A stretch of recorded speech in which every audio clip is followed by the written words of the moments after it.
Magandang araw po sa ating lahat. This is Councilor Danny Dayang Hirang. Ang ganda ng Pilipinas, mahalin po natin ito. Kababago lamang ay kinunan ng security guard. Binawasan, kinunan ng Philippine National Police ang security ng pangalawang Pangulo ng buong Pilipinas. As a backgrounder, you have President Bongbong Marcos and Vice President Sara. So matataas ng posisyon ito. At ito ay nagkaroon ng pagbawas ng security ng ating Vice Presidente. And if you look at it, the Vice President is very active in campaign against drugs. At saka very active siya sa kampanya laban sa recruitment ng NPA. So in short, kahit paano, dahil pangalawang Pangulo siya, vulnerable yung kanyang security. So nangangailangan siya ng security.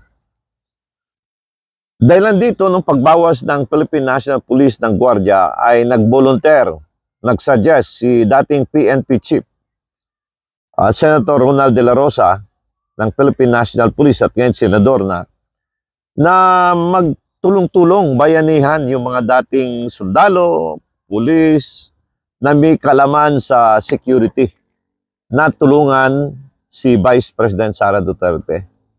Sinundan ito ni Senator Ruben Padilla na yung mga dating rebelde na may alam sa martial arts o ano-ano dyan ay pwedeng mag-volunteer as security guard. The same with Senator Bongo. Tayo naman sa Duterte diehard supporter ay sumasama kay Vice President Sara Duterte sa kanyang mga lakad even during the time of President Duterte, at we can provide warm bodies sa mga sorties niya. At dahil nandito ay nagpapasalamat si Vice President Sara Duterte sa pagsuporta na protektahan ang kanyang pamilya.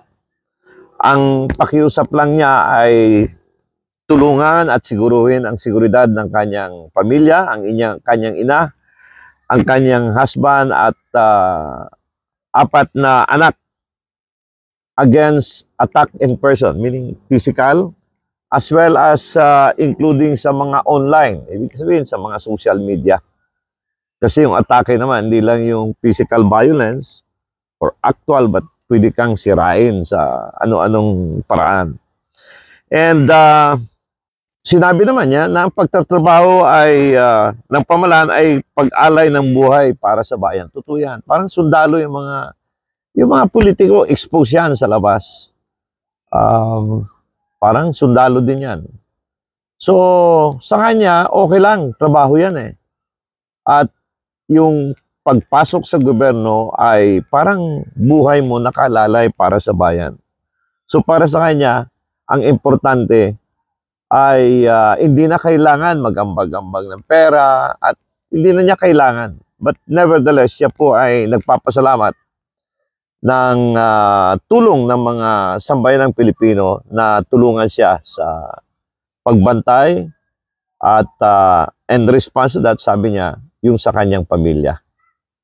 Very unfortunate po na umabot tayo dito na nalalagay sa alanganin or panganib ang ating Vice Presidente. At hindi po maganda ito na darating tayo sa isang possibilities of violence na wala namang magawa yung ating security.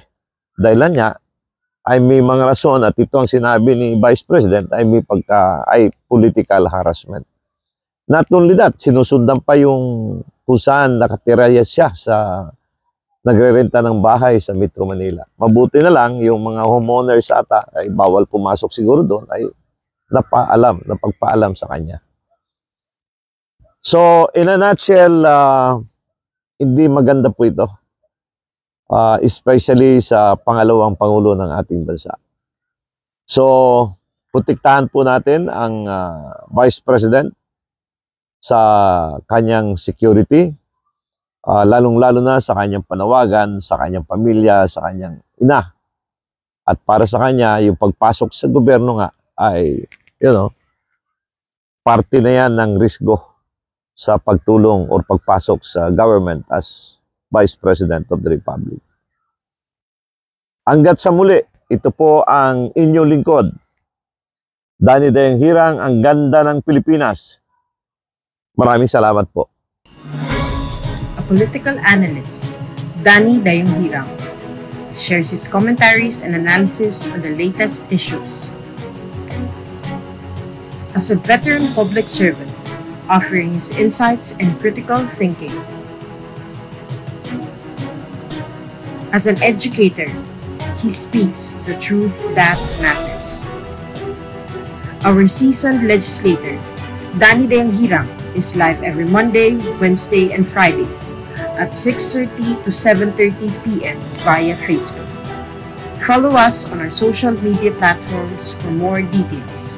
Mahalin natin ang Pilipinas.